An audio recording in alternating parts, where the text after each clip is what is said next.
Panahon na para ipakilala ko siya sa inyo. Hello! Siya si Ate Wilma. She has been with us for 23 years. Yaya, maid, katulong, pero para sa akin, siya na ang tumayo kong pangalawang ina. Nice coffee, kuya. Thank you, Ate Will. Bye, guys.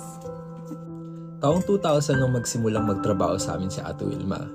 Tubong taga Bicol at sa murang edad na 18 years old ay sumugal para maging breadwinner ng kanyang pamilya. 2 years old pa lang ako, nandiyan na si Ate Wilma. Halos nasubaybay niya na nga ang buhay ko eh. Magmula preschool, grade school, high school, college, bawat birthday, bawat Pasko, bawat New Year, nandiyan siya. Kung tatanungin niyo ako kung sino ang isa sa mga tao na nakakilala sa akin, sigurado ako si Ate Wilma yung isa doon. Siguro nagtataka kayo ngayon, no? Bakit ito ngayon sinasabi?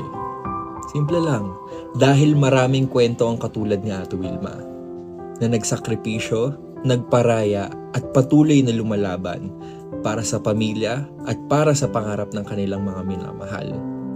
At congratulations, Emmanuel Spencer. Masaya ako nakatapos ka na, matutupad mo na lahat ng pangarap mo. Good health and